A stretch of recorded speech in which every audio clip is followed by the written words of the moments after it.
Bonjour à tous et bienvenue pour cette table ronde qui doit normalement durer 1h30. Donc on va essayer de tenir 1 heure sur des réponses à des grandes questions théoriques et pratiques. Et puis ensuite, on aura une demi-heure d'échange avec la salle, si vous le voulez bien.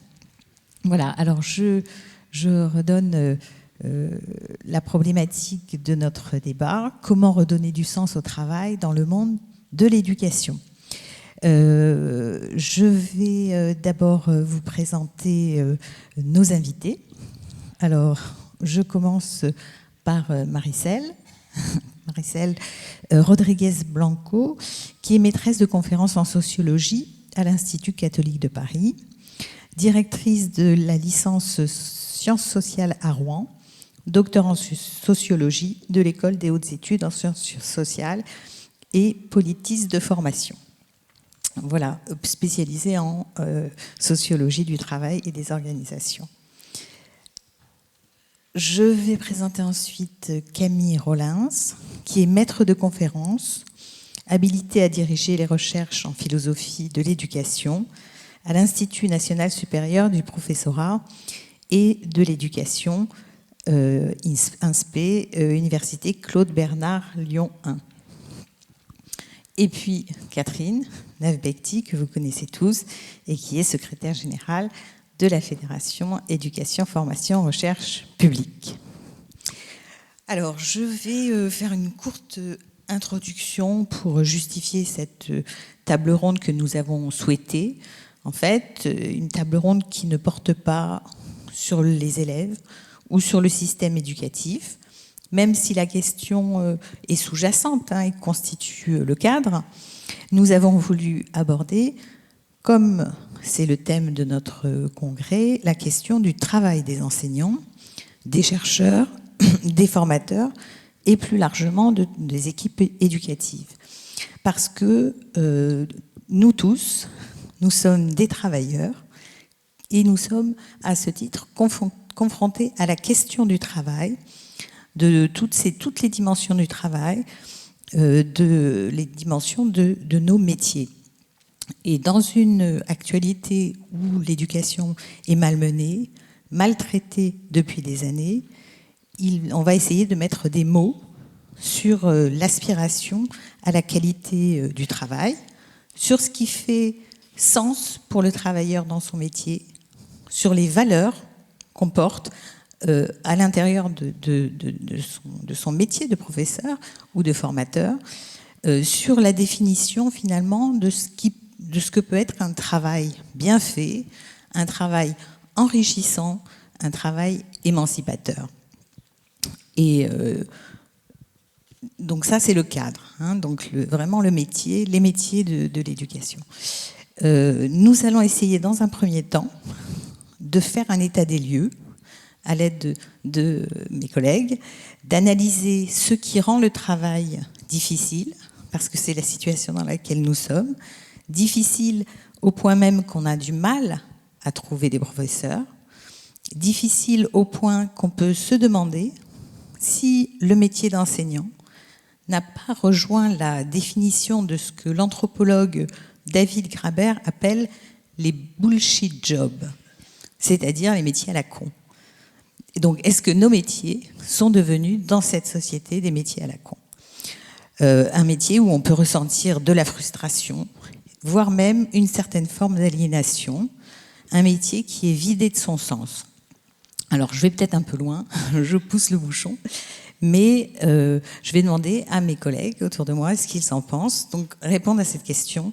Quel constat ? La question du constat. Alors, on essayait dans un premier temps de faire un constat sur le métier d'enseignant et sur le rapport des enseignants au travail. Je vais commencer par Maricel qui va nous donner un regard sociologique. Allô ? Oui. Alors merci Valérie, merci de cette question très, très importante en effet dans ces contextes et merci surtout de l'invitation à la Fédération. Je suis ravie d'être là et de pouvoir partager donc quelques idées sur disons ce on pourrait appeler un diagnostic. Alors, je ne prétends pas être exhaustive, évidemment, dans 10 minutes, mais je vais juste partager quelques idées qui me paraissent centrales sur cette question pour répondre notamment à la question du sens du travail. Alors, la question est devenue centrale, on le sait, portée par des discours très divers, politiques, médiatiques, scientifiques, cette question de la perte des sens, qui s'est installée fortement dans l'espace public depuis plusieurs années en France. Au point que certains sociologues, par exemple Sandrine Garcia, sociologue de l'éducation, parlent même des désenchantements vis-à-vis du travail. Alors un malaise, un mal-être qui traverse tous les secteurs, tous les statuts dans l'enseignement et qui ne relève pas d'une simple impression subjective en fait. La première chose qu'on peut dire, c'est qu'il y a des statistiques en tout cas qui montrent depuis pas mal d'années, notamment sur les risques psychosociaux. Je peux citer plusieurs auteurs dans ces sens, mais aussi les statistiques même du ministère de l'Éducation nationale, qui montrent que les enseignants, tous niveaux confondus, sont exposés à des risques psychosociaux qui sont significativement plus élevés que les autres cadres du public comme du privé.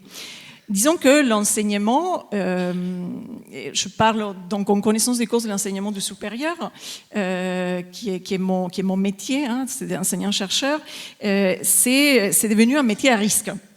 Un métier à risque, on a connu des cas même dramatiques, des conséquences dramatiques dans ce métier, dans l'exercice du métier. On s'en souvient des cas de suicide des enseignants, notamment j'avais noté les cas de suicide de cet enseignant au lycée de Marseille en 2013, parmi d'autres. Et alors, ce qu'on peut se demander, c'est de quoi parle-t-on ? Donc, tout d'abord, de quoi parle-t-on derrière cette notion de perte de sens, quand on dit que 93% des enseignants se déclarent en tout cas un sentiment de malaise dans l'exercice de leur métier. Qu'est-ce qu'il y a derrière cette perte de sens ? Alors, une première chose à faire, il me semble, de mon point de vue, c'est de remettre en question cette idée de perte de sens, puisque c'est pas l'essence du travail, c'est pas quelque chose qu'on possède, que c'est pas un état stable, c'est construit dans l'activité, dans le rapport, notamment et au croisement d'expériences objectives, des interactions sociales et des conditions objectives de l'exercice du métier. Donc, ce que je vais essayer de faire, c'est plutôt dresser quelques aspects qui me semblent essentiels, en tout cas au cœur de l'ensemble des constats qu'on peut faire derrière la perte de sens, et qui va bien au-delà de certaines lectures qui déplorent une crise de la valeur travail, qui se traduirait par un désengagement des enseignants ou une implication moindre dans le travail, comme le suggèrent certains auteurs comme Michel Lallemand. Et je préfère plutôt m'appuyer sur d'autres enquêtes, d'autres chercheurs comme Rémi Ponge qui pointent plutôt derrière cela la dégradation des conditions de travail, des conditions d'exercice et appellent à redonner du sens au travail à travers différentes pistes très intéressantes sur lesquelles je pense qu'on reviendra. Et donc, redonner du sens au travail, on en parlera tout à l'heure, mais d'abord discuter de quels sont les diagnostics en fait qu'on peut faire quand on part de l'idée que il ne s'agit pas d'une crise de vocation, comme on a souvent dit, ni d'un rejet du travail. Beaucoup des collègues restent, au contraire, il me semble, très attachés au travail, au métier, attachés à leur mission, avec un sens du service en fait très très profond, très important. Donc, je répète, c'est plutôt les conditions. Alors, je vais abréger un peu mes notes, mais disons qu'un premier élément qui me semble très important dans cette dégradation continue des conditions du travail, c'est marquer le fait que les enseignants de plus en plus subissent, et là, il y a les enquêtes de la DARES qui indiquent cela, des baromètres de bien-être, par exemple, des responsables de l'éducation nationale, mais aussi les enquêtes européennes qui vont dans ces mêmes sens, qui indiquent que les enseignants subissent des contraintes psychosociales qui sont toujours plus lourdes. Alors, quelles sont ces contraintes ? Vous les connaissez très bien, je vais juste les énumérer, mais d'abord, à 60%, en fait, et ça c'est une étude auprès des enseignants du premier degré, ça serait plutôt la surcharge administrative du travail. Donc, on en a déjà parlé, je vous ai entendu pointer cette question-là, très importante, mais également le manque d'autonomie, la question de l'épuisement en fait, au travail, la question des délais très stricts, la question de la faible reconnaissance, la question finalement du sentiment d'impuissance décisionnelle. Enfin, il y a un sociologue, Dominique Méda, donc, qui pointe enseignantes, la question de cette impuissance en termes de perte d'autonomie, mais aussi d'impuissance, pour qu'on ne peut pas participer finalement aux décisions sur les questions qui nous concernent directement. L'Observatoire du bien-être, par exemple, de leur côté, souligne que la satisfaction professionnelle des enseignants est aujourd'hui inférieure à celle de la population active ayant un diplôme équivalent, comme je disais. Et là, il pointe particulièrement 3 motifs d'insatisfaction. Alors, la rémunération, qui continue à être un motif très important, les perspectives de carrière également, et la reconnaissance sociale du métier. Alors, plus précisément, c'est un tableau très rapide, quantitatif. On peut aller vraiment dans les détails de chiffres et montrer les différences, par exemple, entre établissements, entre secteurs, entre villes, entre la ville et les côtés campagne. Des différences aussi dans la façon dont les enseignants et enseignantes font face, en fait, à ces dégradations du travail, qui sont très différentes selon qu'on vienne des milieux aisés ou qu'on vienne des parcours plus populaire. En tout cas, c'est une dégradation globale du cadre de l'exercice qui s'est traduit par, notamment ce qu'a montré Sandrine Garcia dans ses derniers travaux, une augmentation des démissions, ce qui va poser un gros problème puisqu'on est aussi dans un cadre plus large. Je le rappelle, démographiquement, des ralentissements du taux de naissance, en tout cas, et des vieillissements de la population, qui se traduira aussi au niveau européen, notamment par une baisse, notamment des effectifs étudiants, mais aussi une baisse des enseignants, et en particulier des primo-arrivants qui sont des enseignants jeunes, qui sont de moins en moins motivés en fait par ces contextes. Donc ces diagnostics nous invitent à partager quelques causes plus profondes. Je vais les énoncer si j'ai le temps très rapidement. Oui. Alors, ces conditions de travail, donc j'ai mentionné, il y a des sociologues qui les sont identifiés depuis longtemps, comme Michel Golac et Marceline Gaudier, par exemple, ou des économistes qui parlent de ces questions-là, parlent notamment, les mettre dans le cadre d'une intensification du travail sous l'effet d'une série de politiques et du management néolibéral qui a, depuis les années 90, on le sait, a été marqué par la montée des politiques et du New Public Management, donc une logique gestionnaire qui est inspirée du secteur privé, mais qui s'appuie sur une optimisation financière de l'activité via la gestion ou le management par objectif. Tout ce qui est pilotage par les chiffres, injonction à produire des indicateurs, standardisation, tout ce qui est élaboration de reports, le reporting, bref, tout ce que Soupio a appelé la gouvernance par les nombres dans un fameux livre publié en 2015. Donc ces pratiques s'imposent aux enseignants, vous le savez très bien, dont c'est traduit par des tâches bureaucratiques, chronophages, numériques et autres, souvent déconnectés du cœur du métier.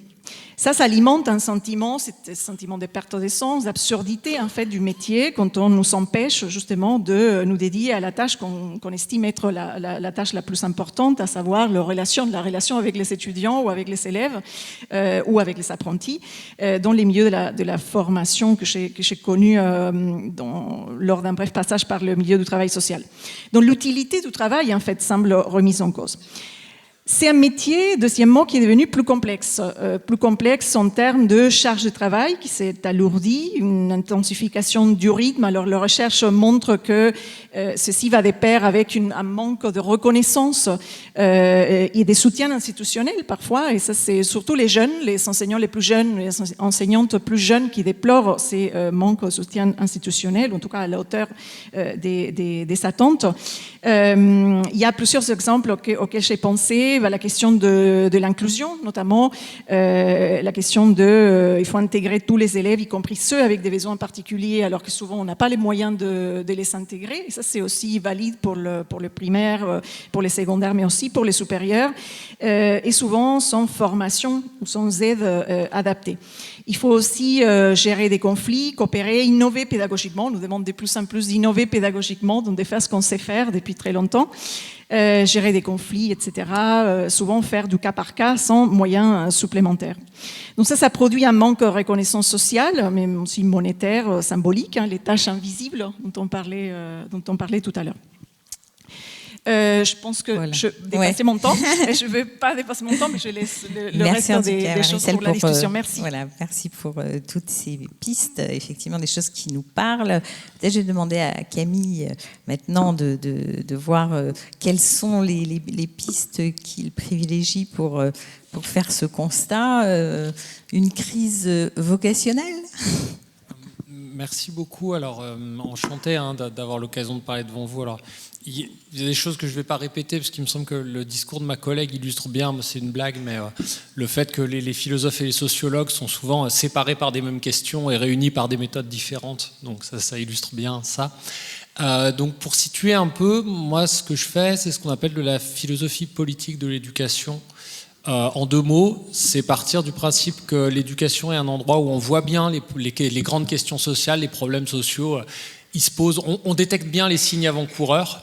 Après, une fois qu'on les a bien détectés, on les pose à un échelon plus du fonctionnement démocratique, du monde social, des choses comme ça. Et c'est une fois qu'on s'est posé ces questions-là à ce niveau qu'on peut revenir à des enjeux de pratique éducatifs. Et du coup, pour le dire comme mon fils, on pourrait dire que la question de cette crise de sens, du sens en fait du travail enseignant, elle a mal été répondue, comme dirait mon fils, parce qu'on l'a pas vraiment posée en fait historiquement pour tout un tas de raisons générales liées à l'éducation et de raisons plus particulières en France liées à l'histoire de France. En fait, si on brasse un peu, si on se demande, mais au fond, pourquoi on se met à se poser cette question-là aujourd'hui, c'est tout simplement parce qu'on peut plus s'appuyer sur un certain nombre de réponses évidentes ou de réponses toutes faites sur lesquelles on a fonctionné pendant longtemps. Le métier d'enseignant, la question du sens du travail, les métiers d'éducation, pour des raisons historiques, ça a longtemps été dérivé ou importé d'autres fonctions sociales qui justement n'étaient pas pensées comme travail ou comme emploi avant tout, qui par dérivation y donnaient un petit peu du sens. Exemple, la question vocationnelle. L'idée vocationnelle, c'est quelque chose qui vient plutôt non pas des métiers, mais des modes de vie religieux. L'idée de la vocation, c'est l'idée qu'on est appelé à faire quelque chose, appelé de l'extérieur, et qu'on va consacrer sa vie au fait de faire ça. La question de savoir quel est le management du curé de campagne dans le journal d'un curé de campagne de Bernanos, on ne se dit pas qu'on a à le manager, c'est par vocation qu'il fait ce qu'il fait. Voilà. L'idée de la vocation, c'est que vous êtes appelé, vous avez certaines choses à faire. Voilà. Ça a pu être pensé aussi sur le modèle militaire. L'idée du devoir, quand on parlait des instituteurs, les hussards noirs de la République, les hussards, c'est un corps militaire. Donc il y a l'idée, vous le faites parce que c'est votre devoir, vous défendez votre pays, vous êtes dans une logique de l'engagement.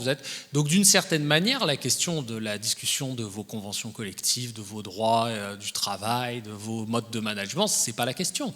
Vous êtes appelé, vous avez un devoir et vous devez faire d'une certaine manière. Si on prend d'autres imaginaires maintenant, qu'on retrouve par exemple dans un nom comme celui d'école maternelle, c'est que la réponse elle est naturelle, on est un adulte, ce sont des enfants, nous sommes forts, ils sont faibles, nous sommes là pour les aider. Il n'y a pas à manager, c'est une donnée presque naturelle, si vous voulez. Ou question d'affectif. J'aime beaucoup les enfants, j'ai toujours rêvé d'être maître, maîtresse d'école. Voilà. Alors, on est des personnes qui s'intéressent à la question de l'enseignement, de l'éducation. Donc ça, c'est des discours, il n'y a rien de surprenant dans les discours que je vous tiens, parce que vous les avez tous entendus. Vous avez tous lu des lettres de personnes qui cherchent des stages dans les écoles. J'ai toujours beaucoup aimé les enfants. Depuis que je suis en CE1, je veux être maîtresse d'école, c'est ma vocation, et puis j'ai vraiment trop envie de faire ça. Transposer ça dans d'autres corps de métier. Je vous raconte ma vie, mais uniquement parce que ça a un lien avec ce que je raconte. Je devais faire changer le circulateur d'eau de ma chaudière ce matin.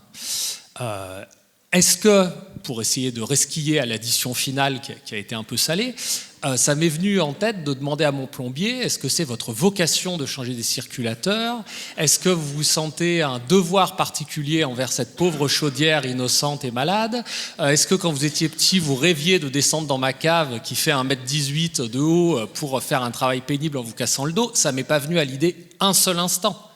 Parce que sur les métiers de l'artisanat, par exemple, dans ce domaine-là, le gars qui a son compte, qui a sa boîte, on n'a pas cet imaginaire de se dire c'est de la vocation, c'est de l'engagement de type militaire en étant prêt à aller jusqu'au sacrifice de soi, bien évidemment, c'est de l'affectif ou c'est du naturel. On n'a pas en fait cette représentation-là. Et pendant longtemps, on a pu vivre dans les métiers de l'enseignement et de l'éducation sur cette représentation-là. Il n'y a pas besoin de manager, il y a besoin de faire appel à la vocation, au sens du devoir, au naturel ou à l'affectif. Vous n'allez quand même pas laisser ce pauvre enfant dont l'avenir dépend de vous, 103 heures de maths en plus, même si vous, ça ne vous arrange pas. Voilà. Rappelez-vous quand vous étiez jeune et que vous rêviez de faire le plus beau métier du monde, en plus, bon, l'avenir du pays dépendant de vous, sans vouloir vous mettre la pression, vous allez bien vous pousser un peu. Voilà. C'est des logiques, en fait, qui, là, je les tourne un petit peu de manière amusante pour la présentation, mais qui, pendant très longtemps, d'une certaine manière, n'ont fait rire personne, ont été tout à fait effectives, ont été tout à fait... ont pu mobiliser des gens. Et il me semble que ce qui est intéressant, c'est de voir ce qui se passe quand on peut plus s'appuyer sur ce type de réponse toute faite, sur ce type de réponse évidente. C'est exactement la même chose. Moi, un autre sujet sur lequel j'ai beaucoup travaillé, c'est le sujet de l'autorité. À l'ancienne, disons, on arrive en tant qu'enseignant dans un cadre où l'autorité sous sa forme traditionnelle, l'autorité de l'adulte, de la personne qui a une tenue distinctive, de la personne qui est ceci ou cela, l'habit fait le moine d'une certaine manière. Quand l'habit fait plus le moine, c'est pas la faute de la personne qui porte l'habit, c'est la faute du système culturel, du système symbolique, du système social dans lequel on est et dans lequel ça marche pas. Et du coup, c'est pas tant que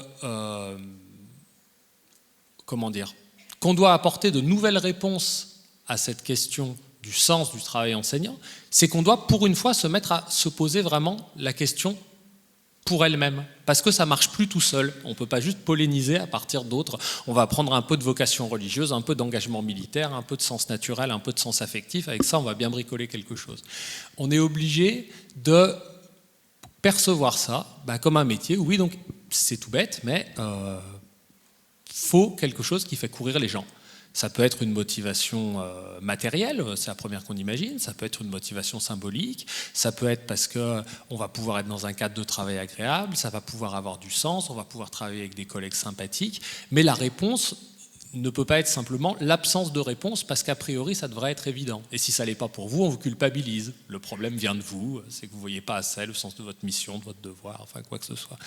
Et du coup, moi, c'est vraiment ça qui m'intéresse. La manière dont on est enfin, et de mon point de vue, c'est une bonne nouvelle qu'on soit obligé de se poser cette question-là, obligé de se poser cette question-là du métier enseignant comme d'un métier, justement.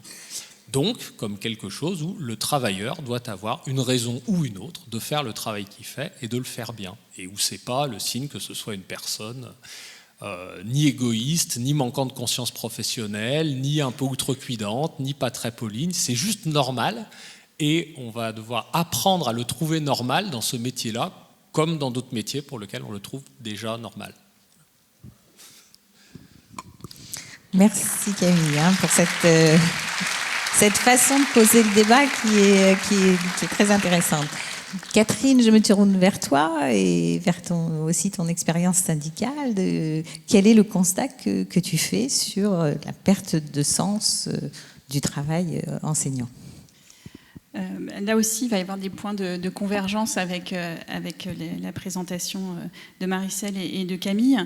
Je repartirai volontiers, parce que moi, le discours vocationnel sur nos métiers, ça m'énerve au plus haut point, parce que c'est aussi un beau prétexte pour ne pas parler effectivement travail et pour ne pas parler non plus rémunération. Parce qu'après tout, si c'est une vocation, pourquoi le payer, en fait ? Et pourquoi le payer vraiment, ce métier ? Moi, il me semble que...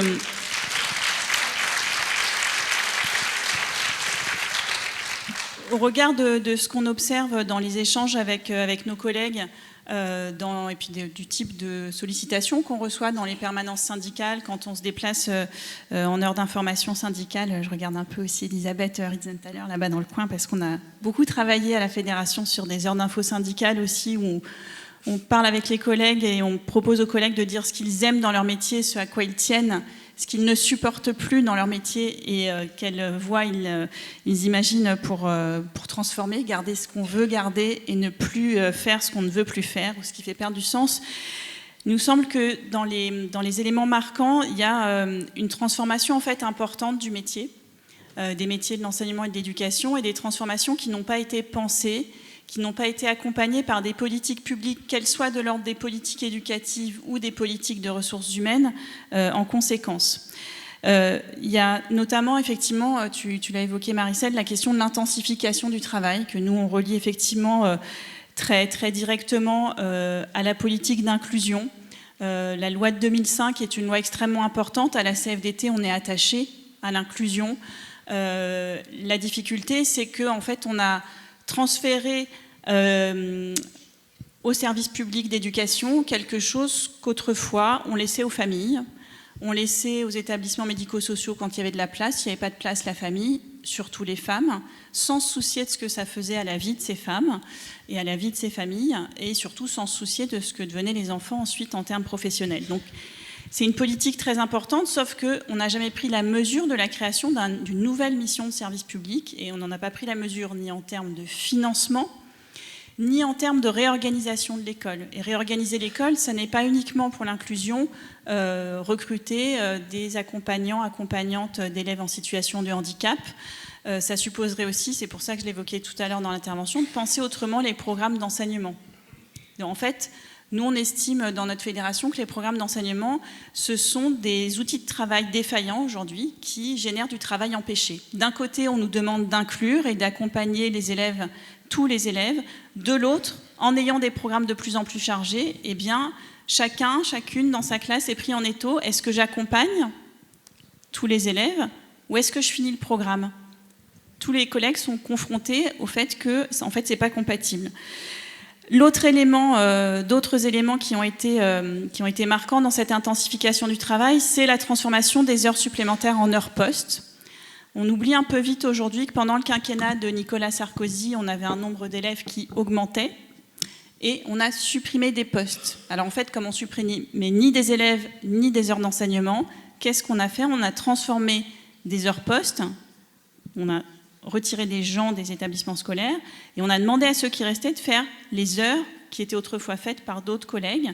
Dans certaines académies dans le public, c'était 80% des suppressions de postes qui étaient en fait des transformations en heures supplémentaires. Donc ça, c'est un vecteur énorme d'intensification du travail qui, là aussi, génère du travail empêché et qu'on paye très cher, à mon sens, sur les difficultés à lutter contre le harcèlement scolaire, à prévenir les violences. Comment voulez-vous, dans un collège public, que des collègues, je parle du public là parce que je connais mieux, désolée, c'est peut-être que ça joue de la même manière dans le privé, si tout le monde a plein d'heures sup, à quel moment des collègues en salle des profs ont le temps ne serait-ce de se dire « Est-ce que toi aussi tu as dû intervenir parce qu'un tel se moquait de machin ?» Personne ne le voit en fait. Ça passe sous les radars parce que les collègues ne font plus collectif. Donc à nouveau, travail empêché et puis ensuite la culpabilité de ne pas avoir vu, de ne pas avoir empêché, etc. Et puis on est dans un pays qui, depuis quelques années, quand il y a un fait divers, un fait de société qui heurte la société, on ne se contente plus d'une loi pénale répressive, mais on ajoute une politique scolaire, une mesure scolaire à mettre en œuvre. Donc on a là aussi ajouté, empilé. Si vous regardez dans un établissement scolaire aujourd'hui le nombre de missions de référents de ceci ou cela qu'il faut assumer, en fait la liste, elle est à plus de 10 lignes maintenant. Il y a Frédéric Wexler qui a fait le compte et puis nous aussi on l'a fait dans plusieurs établissements, c'est extrêmement long. Dans le même temps, il y a l'introduction des outils numériques d'échange avec les familles qui ont un intérêt, mais à quel moment on se pose sur le droit à la déconnexion, sur comment on utilise ces outils pour se protéger, comment on fournit des outils professionnels pour communiquer, pour que ça ne soit pas mélangé avec la vie pro. En fait, c'est pas posé, ou plutôt, en tout cas quand il y a eu des discussions en 2013-2014 avec le ministère de l'Éducation nationale, nous on avait posé 3 questions que les nouveaux décrets statutaires ne règlent pas.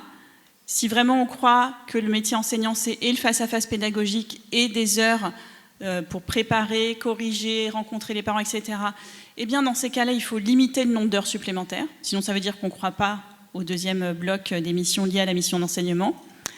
Là, pas de réponse. On a demandé où est-ce qu'on place la formation continue. Pas de réponse. On voit bien le problème que ça pose aujourd'hui. Et on avait posé la question du numérique et la réponse en 2013-2014, ça avait été « Ah oui, c'est très intéressant, mais là, on n'est pas du tout prêt à penser ça. » Bon, ben, on y est toujours. Et donc, tout ça, ça induit la perte de sens et ça se traduit par effectivement épuisement professionnel, mais on le voit fortement syndicalement. On voit aussi, on lit toutes les fiches qui sont remplies par les collègues dans les fiches SST. Et il y en a énormément qui touchent à ces questions et qui touchent aux questions de conditions d'inclusion.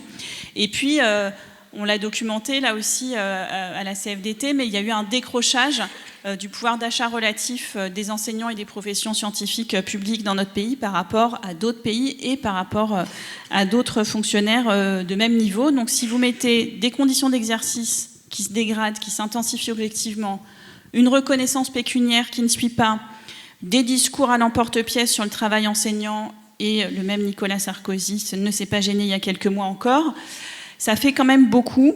Et pour autant, puisque tu nous posais aussi la question du rapport au travail, syndicalement, on ne peut pas non plus faire comme si ça se traduisait par le fait que les collègues ne soient plus fiers de leur travail. Il n'est pas une conscience professionnelle chevillée au corps. En fait, la fierté au travail, elle est toujours là. La conscience professionnelle, elle est là, ce qui fait que moi, ça m'est déjà arrivé de dire à un nouveau ministre, comme il y en a eu beaucoup ces derniers temps, il l'a répété plusieurs fois, vous arrivez à la tête d'un ministère dans lequel les personnels sont épuisés, et pas que les enseignants, les personnels administratifs à l'éducation nationale, ils ont un niveau de risque psychosociaux aussi extrêmement élevé, un peu pour les mêmes raisons. Donc vous arrivez à la tête d'un ministère dont les personnels sont épuisés, mais qui font tourner la boutique quoi qu'il arrive. Donc oui, la rentrée sera réussie, parce que la question c'est toujours, est-ce que la rentrée sera réussie ? Oui, la rentrée va se faire, parce que tout le monde a la conscience professionnelle chevillée au corps, mais tout le monde en a marre aussi de le faire dans de mauvaises conditions, et donc il y a cette envie effectivement qui s'exprime très fort chez nos collègues de vouloir reprendre du pouvoir d'agir sur leur travail.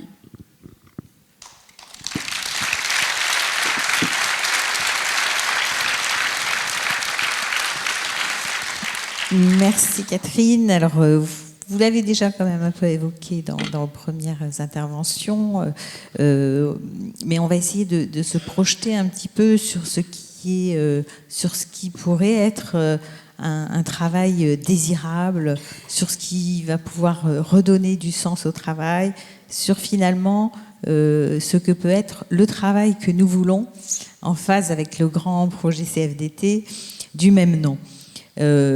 Pour la CFDT, le sens du travail, en fait, ça a été théorisé par Christophe Dejour, le fondateur de la psychodynamique du travail. Et je vais reprendre un peu ces notions parce que moi, je les trouve très, très éclairantes. Qu'est-ce qu'un travail qui a du sens, finalement ? Il y a 3 indicateurs. Un indicateur d'utilité sociale. Mon travail est utile aux autres, à la société. Deuxième indicateur, un indicateur de cohérence éthique. Mon travail est en accord avec mes convictions, mes valeurs. Et troisième indicateur, un indicateur de capacité de développement. Mon travail me permet de m'accomplir, de développer mes compétences, de progresser. Alors, si on en croit ces 3 indicateurs, en fait, ça concerne tous les métiers. Et je crois que même le plombier de Camille serait d'accord avec ça, qu'un plombier trouve du sens à son travail, même s'il est difficile, parce qu'il a réussi à réparer ta chaudière. Donc, si on se place justement au même niveau que tous les autres travailleurs, en tant qu'enseignant, qu'est-ce qu'on pourrait faire aujourd'hui pour que justement ce métier d'enseignant et peut-être même le regard des enseignants sur leur travail change pour être un travail agréable, voilà, plus que supportable, agréable. Peut-être je vais commencer par Catherine. Alors, si tu le permets, je vais repartir aussi de la question que tu nous avais envoyée. Comment on peut imaginer penser l'évolution du métier et puis les pistes pour redonner du sens. Alors, moi, il me semble qu'on est tous et toutes ici des militantes et des militants syndicalistes à la CFDT. C'est un choix fort que d'être militant et militante de la CFDT. Et donc, je pense que la première démarche pour penser les évolutions du métier, c'est le syndicalisme de proximité, en fait. C'est d'aller échanger avec nos collègues sur leur lieu de travail, de voir avec eux, d'ouvrir cette boîte noire du travail, demander comment ça marche dans la classe, comment ça marche dans l'établissement, qu'est-ce qui marche pas, qu'est-ce qu'on veut, enfin ce que je disais tout à l'heure, qu'est-ce qu'on veut garder, qu'est-ce qu'on veut changer, pourquoi ça change pas, quels sont les leviers d'action pour que ça change? Est-ce que c'est que au ministère? Est-ce que c'est que en demandant aux secrétaires nationaux des 2 fédérations, formation, enseignement privé, éducation, formation, recherche publique, d'aller discuter avec des responsables nationaux que ça va se solutionner, ou est-ce qu'il y a des choses à faire localement? Et si ça bloque localement, comment on travaille à un autre niveau pour débloquer? Donc ça, en termes de méthode, je pense que c'est essentiel et que ce travail-là, cette circulation de l'analyse entre les équipes syndicales de proximité et les équipes fédérales, c'est essentiel parce que sinon, notre parole, elle est désincarnée. On ne parle plus du travail tel qu'il est, on parle du travail tel qu'on l'imagine. Et du coup, si on basculait là-dedans, on serait complètement à côté de la plaque.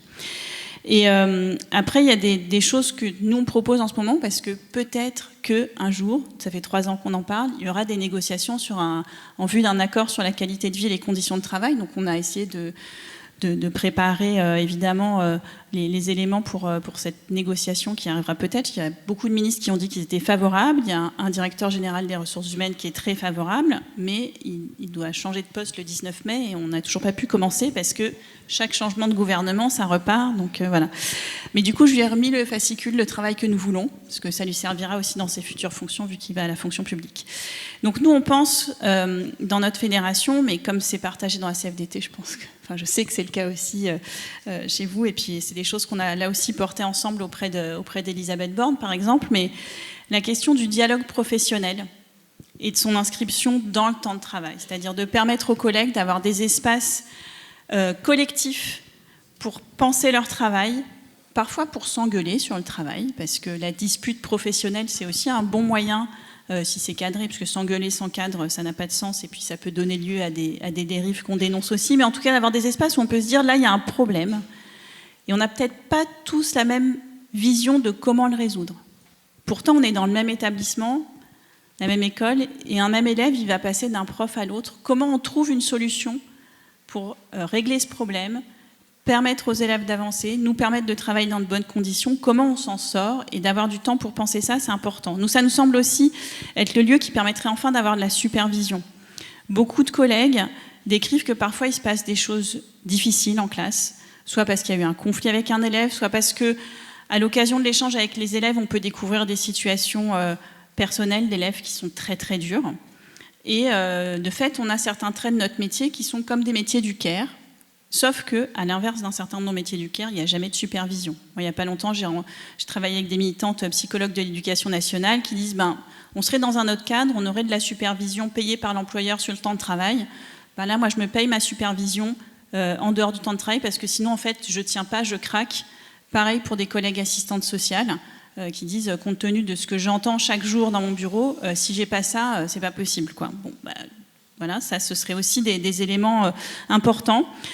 Et on pense aussi qu'il faut revoir de fond en comble la manière dont la formation continue se déploie. Ça, c'est aussi des choses que nos 2 fédérations portent, mais la formation continue reportée intégralement sur le hors-temps de face-à-face pédagogique, en visio, chacun derrière son écran, le soir de 7h du soir à 21h, et on reprend la classe le lendemain, sans même se soucier, personne ne se soucie de savoir s'il y a bien les 11 heures de récupération qui sont prévues par le Code du travail. C'est quand même très, très problématique. C'est un exemple concret d'un métier pour lequel on ne se soucie même pas de voir si l'organisation réelle du travail est conforme. Donc ça, c'est des choses qu'on porte. Et puis, il nous semble aussi qu'on est très, très loin du compte sur l'adaptation du système éducatif, donc je le disais tout à l'heure, à l'inclusion, mais aussi à la transition climatique et écologique en cours. Et ça va être compliqué parce que ça va coûter cher, mais à force de ne pas y penser, on se retrouve aussi dans des situations où, moi j'ai des collègues à Toulouse qui disent qu'à partir du mois d'avril-mai, certaines années, ça commence à être compliqué d'enseigner en fait dans des classes qu'on ne peut pas refroidir, on ne peut pas mettre à l'ombre, ou éventuellement l'accès à l'eau peut être compliqué.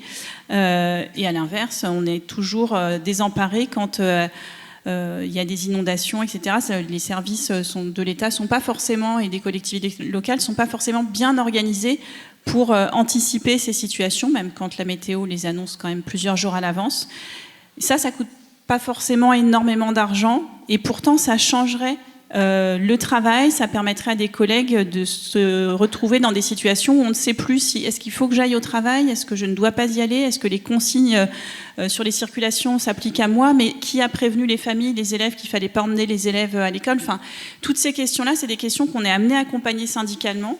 Aujourd'hui, ça se solde éventuellement par des sanctions financières sur des collègues qui ne se sont pas rendus sur leur lieu de travail, alors que le même jour, il y a eu plusieurs accidents, dont des accidents mortels sur la voirie parce que tout était gelé. Ces questions-là, pour le moment, elles ne sont pas posées, donc comme le dirait ton fils, elles ne sont pas répondues du tout. Voilà.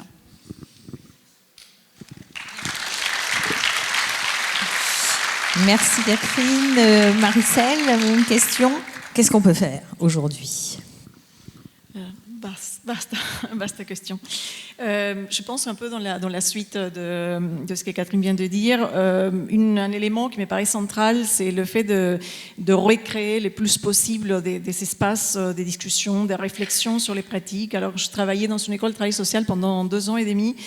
C'était quelque chose de central, non seulement pour accompagner, évidemment, les apprenants, pour accompagner les étudiants, mais aussi pour nous-mêmes, pour pouvoir échanger sur l'évolution de nos pratiques. C'était les transformations qui étaient celles du métier, bon, en l'occurrence, c'était le métier de travailleur social, mais qui étaient celles des écoles de travail social plus largement, et qui sont aussi celles de l'université, puisqu'il y avait tous ces clivages, ces conflits, en fait, entre les écoles de travail social qui s'universitarisent sans trop les vouloir, et donc un conflit un peu latent entre des formateurs, notamment, et des enseignants. C'est pas les mêmes métiers, c'est pas les mêmes pratiques, c'est pas... Voilà, il disait ça. En tant qu'enseignant-chercheur, donc j'ai essayé d'introduire d'autres choses. C'est très compliqué, c'était très difficile, on n'avait pas les temps, on ne trouvait pas les moments. Donc c'est important en tout cas de recréer ces espaces de discussion sur les travails réels, j'ai envie de dire, c'est-à-dire le travail concret qu'en tant qu'enseignant, formateur, formatrice, enseignante, on fait. Et pas sur les prescriptions. C'est-à-dire que les prescriptions, c'est par contre aussi réel. C'est-à-dire qu'elles sont une réalité, une force très importante quand on est sur les terrains. Mais je pense que c'est très important de partir de la réflexion sur le vécu, en fait, des enseignants, des enseignantes, formateurs, formatrices, etc. Un deuxième levier, peut-être aussi pour compléter ce qui a été déjà dit, c'est renforcer les pouvoirs, évidemment, des représentants syndicaux, les pouvoirs des syndicats. Je pense que ils ont un rôle majeur, en fait, dans les travails de redéfinition du métier, dans les travails d'analyse aussi des transformations, en fait, qui traversent notre métier, et aussi un rôle très important dans tout ce qui est la visibilisation, en fait, de ces situations, pour passer justement de l'échelle locale, de l'échelle très localisée à l'échelle nationale, pouvoir porter vraiment des propositions, des transformations, et pouvoir que ces pouvoirs, en fait, des collectifs locaux soient vraiment un pouvoir décisionnaire, et ça reste pas au niveau de la parole. Parce qu'il y a aussi je trouve une espèce de... ça pourrait rester en tout cas au niveau des cercles de témoignages, en fait. Donc une parole un peu qui n'est pas suivie justement des actes, qui n'est pas suivie on parlait des pouvoirs d'agir. Pour moi, on dit beaucoup de choses sur les pouvoirs d'agir, mais je pense qu'il faudrait un pouvoir réel d'agir, un pouvoir réel de décider, et ça passe, il me semble, par renforcer ce rôle du syndicat et donner vraiment du pouvoir aux représentants locaux, ce qui est pas peut-être pas simple dans tous les établissements. Un autre aspect auquel j'ai pensé, et ça peut-être plus en lien avec ce que je peux apporter moi de mon côté en tant que chercheuse de transformation du monde du travail, c'est justement, j'étais très sensible à des exemples qui ont été menés ces dernières années par des collègues, notamment de l'Université des Caen, mais pas seulement, des créations de ces espaces mixtes, en fait, avec, c'est pas une nouveauté, ce que je veux dire, mais des espaces mixtes où enseignants de différents statuts, différents niveaux, et aussi chercheurs qui sont intéressés par ces questions-là, puissent travailler ensemble. Alors, dans l'Université des Caen, ils ont créé un observatoire du travail enseignant, qui est un outil très puissant, en fait, pour comprendre, encore une fois, les transformations du métier, mais à partir vraiment du vécu, des pratiques concrètes, telles qu'on peut les observer en tant que sociologue sur les terrains lui-même.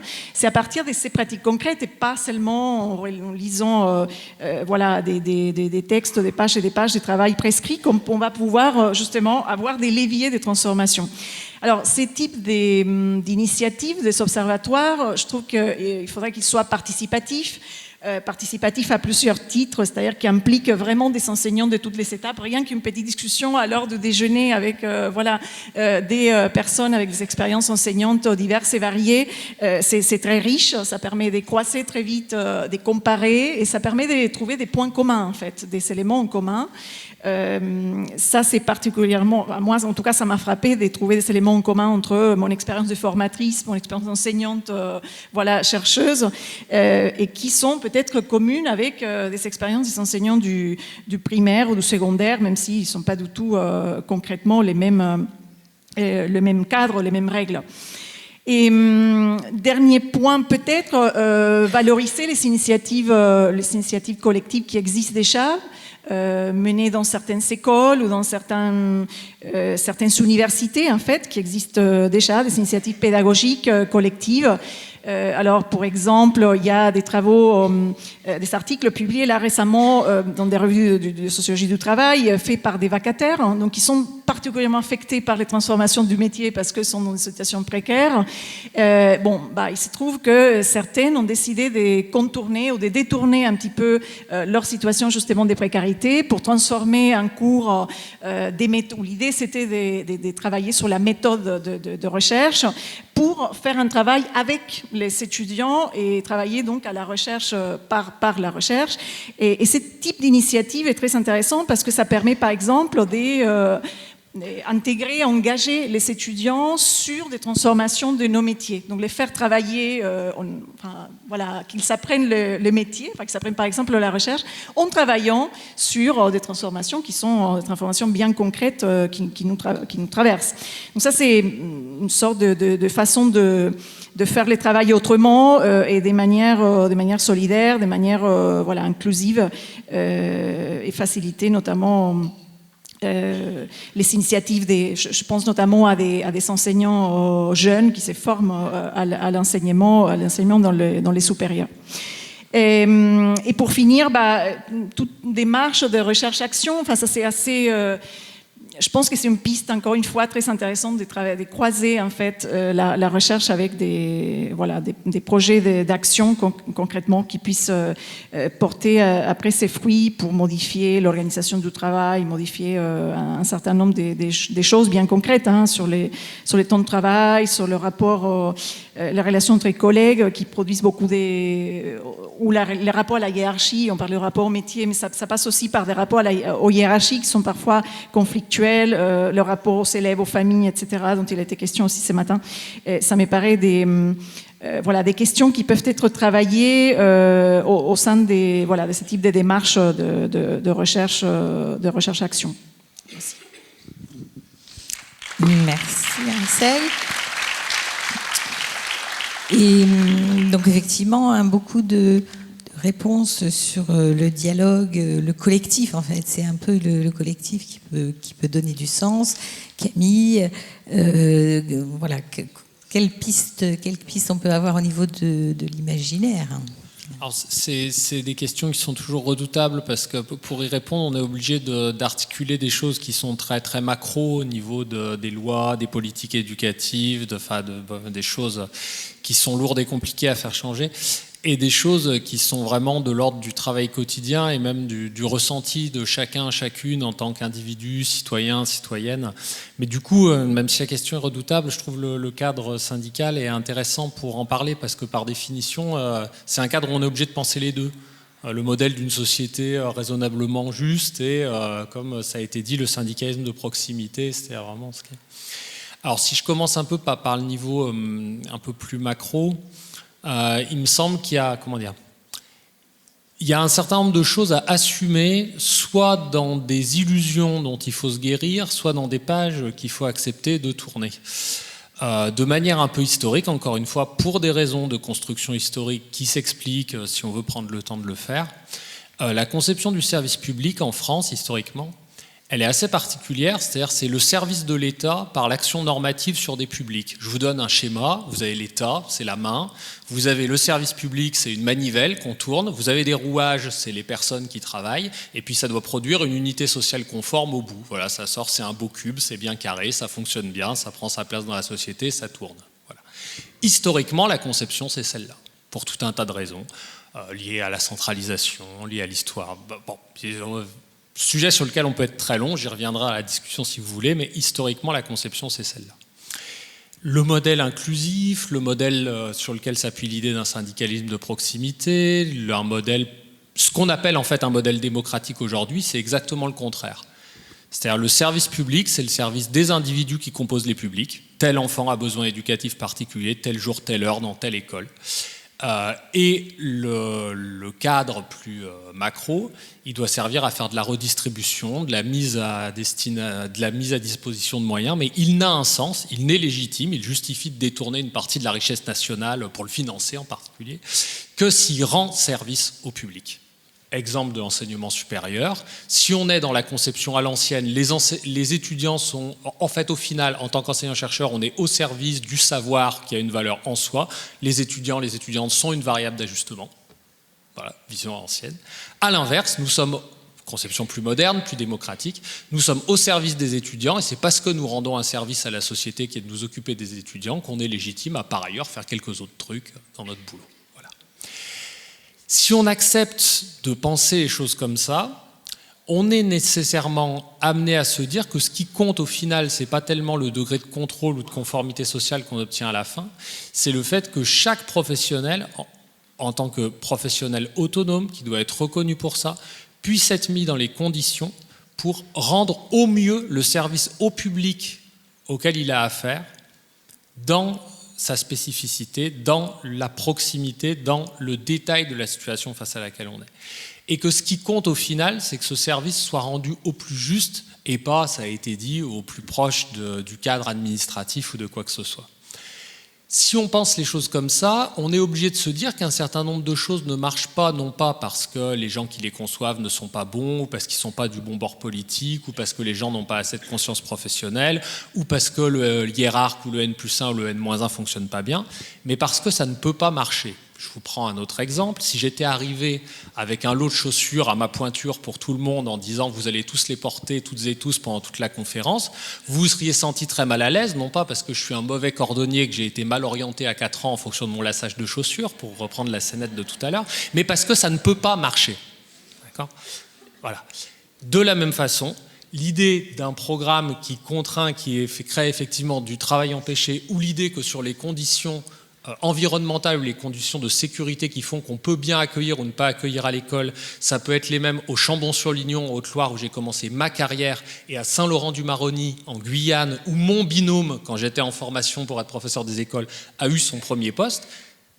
L'idée que ça ne puisse pas marcher si on part dans l'idée que les mêmes textes, les mêmes logiques, les mêmes choses peuvent s'appliquer dans les deux cas, c'est pas que mon collègue ou moi on était des mauvais enseignants, c'est pas que celui qui a tenu la plume pour rédiger la politique publique est pas bon, c'est que ça peut pas marcher. Voilà. Et à partir du moment où on accepte de faire cet aggiornamento là dans sa tête, un certain nombre de pistes s'ouvrent, parce que par définition, une institution, ça sert à ça. Toute institution fonctionne comme ça et sert à ça. Ça a de l'inertie, ça a du mal à changer, ça peut légitimement être un peu têtu. Et les gens qui les dirigent peuvent également être un peu têtus. Mais cette manière d'être têtu ne marche au fond, et ne réussit vraiment à maintenir durablement les choses telles qu'elles sont, même quand elles ne marchent pas, que s'il y a un certain degré, peut-être pas d'adhésion, mais en tout cas de croyance des acteurs qui marchent dedans sur le fait que ça peut marcher. Je vous donne un exemple, très bien dit. Chaque fois qu'il y a un phénomène qui bouleverse l'actualité, en France comme dans aucun autre pays, là les ressources du comparatisme, de comparer avec d'autres pays, sont très utiles, on va dire par une politique scolaire adéquate, parce que c'est bien connu en France, c'est quand on fait une politique scolaire adéquate qu'on est un grand homme d'État, on va résoudre tous les problèmes. Ça peut être la crise climatique, ça peut être n'importe quel problème d'insécurité, ça peut être n'importe quel problème de fracture sociale. Avec une bonne politique scolaire, on est bardé, on va régler le problème. Voilà. C'est un discours qui prête à rire dans d'autres pays. On ne pourrait pas le tenir sans être interrompu par des esclaffements. Voilà. Ici, on peut. Et on peut, pas uniquement de la responsabilité des gens qui tiennent le discours, aussi de la responsabilité des gens qui l'écoutent. Voilà. Et donc ça, c'est une des dimensions dans ce qu'on peut faire tout simplement au quotidien, qui peut être quelque chose d'important, quelque chose sur lequel on peut avoir une prise. De la même façon, en France, on est tenté plus qu'ailleurs à admettre la thèse qu'on appelle de l'exceptionnalité éducative. Des choses peuvent être fausses en général, mais vraies en éducation en particulier. Ou du sanctuaire scolaire. Ça ne marche pas en général, mais à l'école, ça marche. Bon, on ne sait pas pourquoi, mais ça marche. Je vous donne un exemple. La logique conscriptive. On prend les gens, qui veuillent ou pas, par zone géographique, par âge, pour les mettre avec des gens qu'ils n'ont pas choisis, pour faire des choses qu'ils n'ont pas choisi de faire, et on part du principe que tout va se passer impeccablement. Même pour la conscription militaire, ça ne marchait plus. Ça serait ça pour vos vacances au Club Med, ça irait à aucun d'entre vous. On fait ça à des enfants de 2 ans et à des gens qui ont leur premier poste en Seine-Saint-Denis, on pense que ça va passer tout seul. Ça ne peut pas passer tout seul. Voilà. Et c'est tout simplement des logiques où on a appris à voir un peu qu'il y a un loup, à voir que ça n'a pas marché dans tous les domaines, mais on a toujours cette idée de se dire, dans l'éducation c'est un peu différent, à l'école c'est un peu différent, la magie va peut-être opérer, si ça se trouve ça va marcher quand même. Bon, on décide rapidement, mais le temps de battement en fait, le temps d'hésitation, on se dit si ça se trouve ça va marcher, il est suffisant pour que l'inertie prenne de l'élan, disons, dans ce domaine-là. Donc ça, il me semble que c'est vraiment typiquement quelque chose de très structurant. Je me permets de faire un petit lien avec quelque chose qui est à l'écran. Il y a marqué Université de Lausanne, parce que c'était mon ancien poste avant de revenir en France. Quand on discutait par exemple les questions pourquoi les étudiants fréquentent ou ne fréquentent pas l'Université de Lausanne, il était évident pour tout le monde que les étudiants faisaient un calcul coût-bénéfice. Combien en plus je vais gagner si je prends tant d'années d'université en plus avant d'aller sur le marché du travail? Si une filière professionnelle courte me permet de gagner plus parce qu'il y a des besoins sur ça dans le canton de Vaud à Lausanne, j'ai aucune raison d'aller passer 3 ans dans le département de théologie et de sciences des religions de l'Université de Lausanne. Et tout le monde raisonne comme ça parce qu'on sait que les publics vont raisonner comme ça. Si on admet que c'est normal que des enseignants fassent ce métier, pas uniquement par amour désintéressé de la République, du savoir, des élèves et de l'humanité en général, mais qu'il doit y avoir des motivations un peu plus tangibles qui peuvent être salariales mais pas qu'il est normal, tout comme on peut avoir dans la vie plusieurs amours, plusieurs maisons, qu'on ait plusieurs métiers, que si on fait 10 ans dans le métier et qu'après on s'en va faire autre chose, c'est pas qu'on est un mauvais citoyen, une mauvaise citoyenne, ça peut être quelque chose de normal. Si on intègre ça de base, on peut raisonner les politiques publiques différemment. Dernier exemple, et après je ne veux pas tenir le micro trop longtemps. Qu'est-ce qu'on s'autorise ou qu'est-ce qu'on ne s'auto-interdit pas en tant que professionnel? Je vous donne un exemple. Imaginons toujours, je reprends l'exemple de mon plombier, si je le voyais en train de donner des coups de pied dans ses outils, de rouler dessus avec sa camionnette, de taper avec son marteau sur son chalumeau, tout de suite je me dirais, c'est un artisan peu consciencieux. Quand on est dans un métier de l'humain, un métier du care, un métier de la relation, son propre équilibre, sa propre patience, sa propre capacité à gérer les choses de manière humaine, avec tact, avec éthique, c'est son outil de travail. Donc en fait, quand on prend soin de soi, on n'est pas un égoïste, un inconséquent, quelqu'un qui n'a pas assez de conscience professionnelle. C'est un geste professionnel capital que de prendre soin de soi. Et à l'inverse, se brûler jusqu'au cœur pour briller très fort mais briller peu de temps, un peu comme les réplicantes dans Blade Runner qui vivent que 2 ans mais de manière très intense, c'est ne pas faire ce geste professionnel qui permet de durer dans le métier, d'aider les gens de manière durable, d'être un collègue qui ne va pas péter les plombs s'il y a quelqu'un devant nous à la photocopieuse. Voilà. C'est quelque chose de... Voilà. Ça, ce n'est pas de l'égoïsme, ce n'est pas penser trop à soi, ce n'est pas être faible, c'est un geste professionnel absolument capital.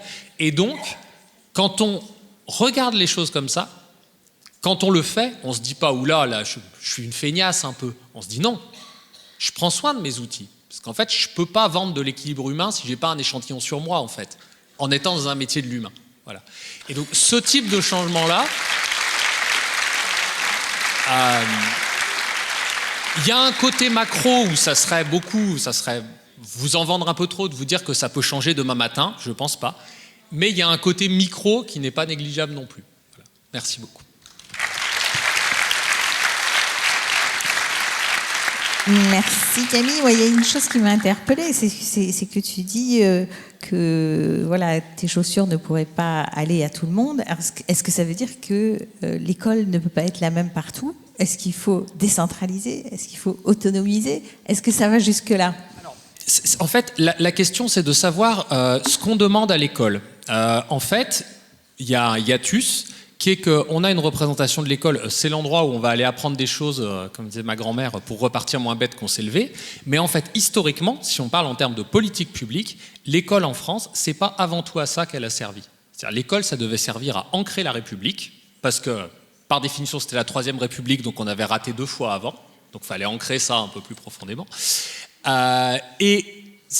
y a un grand historien américain qui s'appelle Eugene Weber qui disait « Les politiques publiques de la Troisième République, ça sert à fabriquer des Français avec des paysans ». C'est-à-dire qu'on a conscience qu'il y a un pays avec une forte diversité régionale, culturelle, quoi que ce soit. L'unité de la nation n'est pas faite. On va utiliser un programme commun, non pas parce que c'est le meilleur programme de base que tous les personnes peuvent apprendre pour devenir plus intelligents, moins bêtes, plus capables, plus compétents, parce que ça doit servir à créer de l'unité là où il n'y en a pas. Très bien. Donc si effectivement le but principal de l'école c'est de créer de l'unité, bah oui effectivement faire la même chose à tout le monde c'est le bon projet. Je dis ça marche plus ou moins bien, mais si on repart plutôt des personnes à qui on doit rendre le service, des élèves, des personnes qui doivent monter en compétences, bah tout de suite c'est moins évident. Voilà. Si l'objectif qu'on poursuit c'est effectivement comme je le disais tout à l'heure. Alors ça c'est un autre point, à partir du moment où on n'est plus dans des sociétés à ordre, plus des sociétés d'Ancien Régime, vous êtes noble, vous serez noble, vous êtes paysan, vous serez paysan, la question se pose de ce qu'on va appeler la division sociale des places. Qu'est-ce qui font que les gens sont à telle ou telle place dans la société? Historiquement, de manière moderne, il y a 2 réponses, avec 2 modèles polaires, entre la démocratie américaine et la démocratie française, et plein d'autres variantes entre les deux. Soit c'est le marché, on compétitionne tous sur le marché, puis il y a les winners et il y a les losers. Soit c'est la méritocratie scolaire, on compétitionne tous à l'école, puis il y a ceux qui ont Polytechnique et il y a ceux qui l'ont pas. Bon. Donc ça veut dire quand même que dans l'histoire de la République, l'école, ça sert à créer de l'unité nationale et culturelle, et ça sert à répondre à la question de la division des places. C'est les 2 réponses historiques qu'il y a eu. Dans la logique inclusive, dans la logique... Normalement, c'est pas ça. Normalement, c'est pas ça qui est prioritaire. Et toutes ces formes de systèmes centralisés, unifiés, qui ont tout à fait leur sens si ce qu'on veut c'est faire de l'unité et faire du tri, elles en ont beaucoup moins si la sensibilité qu'on a, c'est pas celle-là. Et moi je suis formateur d'enseignants aujourd'hui, les jeunes que je forme ne me disent pas je suis là pour participer à l'unité de la nation et pour être un trieur social en chef. C'est pas ça qui les fait vibrer en termes de sens de travail. Voilà. Or l'organisation est pensée en fonction de ces objectifs-là. Donc par définition, ça ne peut pas ne pas être décalé. Merci. Catherine, qu'est-ce que tu penses? Tu veux réagir là-dessus? Ouais. Oui, mais je partage vraiment tout ce que tu as dit. Plusieurs éléments m'ont fait rappeler que très tôt dans la manière de faire de Jean-Michel Blanquer, moi je m'étais dit, ce ministre est en train de casser l'embrayage. C'est-à-dire qu'à force à la fois d'avoir dit on ne va plus tout régenter depuis la rue de Grenelle et puis d'avoir fait des circulaires dont je me souviens très bien, signés du ministre et même pas du DGESCO, dans lesquels il était écrit qu'il fallait que les enseignants pensent à circuler dans la classe. Je me suis dit là, quand même, il est très fort, comme si personne n'y avait pensé, ni les enseignants, ni les directions d'établissement, ni les formateurs, ni les conseillers pédagogiques, personne, mais lui, oui. Donc, et puis, il y a eu toute la phase Covid et tout ce qui s'en est suivi, où tout le monde a appris que surtout, alors le BO c'était plus ça, c'était Paris Match, mais surtout quand il y a un ordre, il faut attendre un petit peu parce que le contre-ordre risque d'arriver. Et ça a produit des effets majeurs jusqu'à l'enseignement supérieur et la recherche, où on voit bien par exemple dans la réforme de la formation initiale qui se prépare depuis 3 ans avec des coups d'arrêt, etc. Il y a eu le moment où les collègues se sont dit surtout on ne va pas trop se lancer, puis il y a eu l'autre moment où ils se sont dit bon, les textes ne sont pas publiés mais quand même ça va arriver, il faut qu'on anticipe sur ce qui va peut-être advenir. Et là c'est là qu'entre le travail prescrit et le travail réel ça s'est complètement brouillé. Et puis quand tu as évoqué le fait de savoir ce qu'on demande à l'école, ça m'a fortement rappelé la proposition qu'ont fait nos 2 fédérations, la Confédération qui est une convention citoyenne sur l'éducation dans ce pays, parce qu'on a aussi un discours sur l'école qui est le discours de chacun comme parent d'élève, qu'est-ce qu'on veut pour ses enfants, ou de l'école qu'on a connue quand on était élève, mais pas forcément telle qu'elle est aujourd'hui. Donc, voilà, une convention citoyenne, ça peut aussi être un moyen de décentrer ce regard-là par la méthode qu'on a. Ça m'a rappelé aussi des choses très intéressantes qu'on travaille avec ATD Carmonde. Ils organisent ce qui s'appelle des week-ends de croisement des savoirs, où il y a des parents d'élèves issus de la grande pauvreté, des professionnels de l'éducation et des chercheurs et chercheuses en éducation pour parler de l'école et comment on fait école, comment on fait alliance éducative. C'est très déstabilisant, mais c'est très riche. Et puis, il y a aussi, je pense, deux livres qui appellent aussi des réflexions fortes, y compris si on veut que l'école consolide la République. Ce sont les deux derniers livres de Marie Durubella et François Dubet. « L'école peut-elle sauver la démocratie ?» puis « L'emprise scolaire ». À mon avis, il faut lire les deux. Parce que l'école, aujourd'hui, n'arrive plus à consolider la République, de toute façon. Voilà. Et elle n'y arrive plus non plus parce que le tri social qui en découle est tellement violent. Et on se soucie tellement peu de celles et ceux qu'ils appellent les vaincus de la compétition scolaire, que ceux-là nourrissent un ressentiment d'autant plus fort vis-à-vis de la République.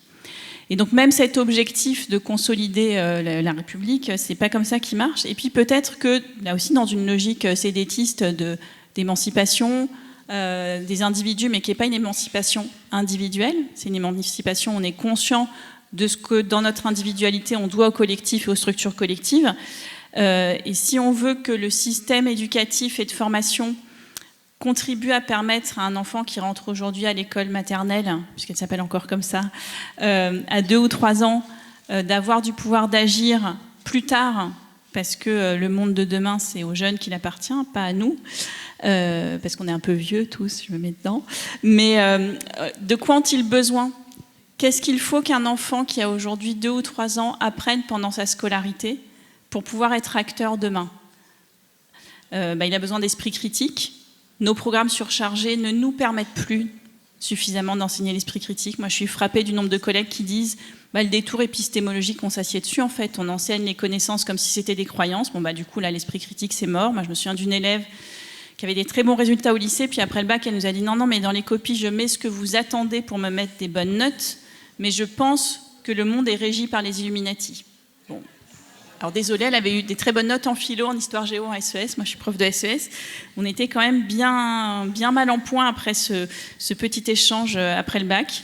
Et puis, il y a la question de l'inclusion. Et donc, si on pensait quelle école il faut, quel programme il faut à l'école pour ces objectifs-là, effectivement, ça n'empêche pas d'avoir un système éducatif, un ministère qui donne des lignes directrices, mais peut-être qu'il faut qu'il arrête de vouloir écrire des programmes de 15 pages dans lesquels est écrit quel type d'exercice il faut faire aux élèves, sans se soucier que si un élève qui a un trouble déficitaire de l'attention va en consultation en neuro à l'hôpital, les préconisations vont être de ne pas faire de batterie d'exercices répétitifs, parce qu'à la 3e répétition, cet élève-là, en fait, il sera en échec. Il réussira les 3 premiers, après il se lasse, et donc ça ne marche plus.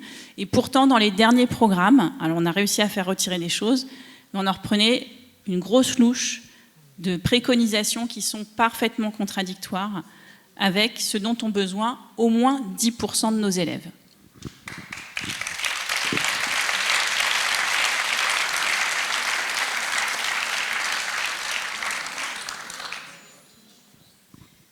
On va peut-être donner la parole à la salle, à moins que vous ayez quelque chose à ajouter.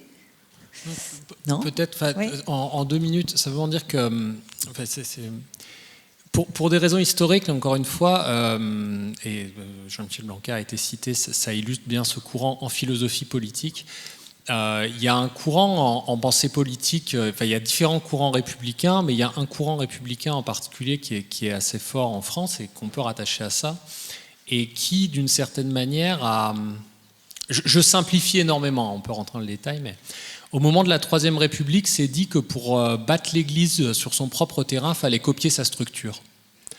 Et donc on remplace le pape par le ministre de l'Éducation nationale et l'infaillibilité par... l'esprit critique dans les limites de la simple raison ministérielle. On remplace les évêques par les inspecteurs, les curés par les enseignants, et il y a l'idée, au fond, que la tête étant infaillible, si ça ne marche pas sur le terrain, c'est forcément le terrain qui a tort, parce que soit vous n'avez pas compris, soit vous mettez du mauvais esprit, soit c'est qu'on ne vous a pas assez bien expliqué, enfin quoi que ce soit. Mais l'erreur ne peut pas venir de la base, enfin du donneur d'ordre au départ, mais c'est une manière.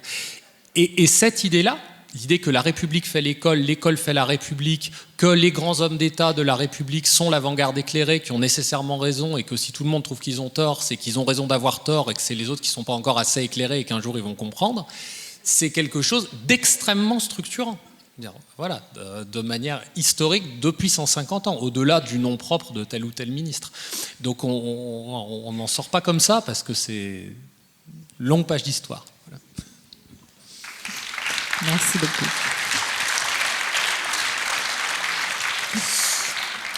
Alors, je suis sûre qu'il y a des questions, des réactions. Ouais, je vois Yacine.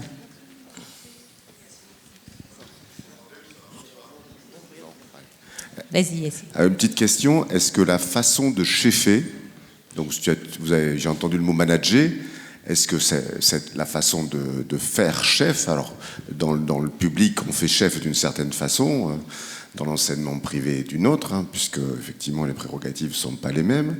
Est-ce que c'est un des éléments qui peut faciliter le fait de retrouver du sens au travail? Et est-ce que cette façon de chefer avec les référentiels qui peuvent être communs, parce que ça peut s'entendre, il faut bien des unités, mais et avec une déclinaison avec des choses qui peuvent se décliner un peu différemment en fonction de l'autonomie qui est laissée soit aux équipes éducatives ou soit au chef, puisqu'on a des fonctions, on a un fonctionnement d'autorité, de subsidiarité. Voilà. Est-ce que ça, c'est quelque chose qui va faciliter redonner du sens au travail, ou en tout cas simplifier la perte de sens?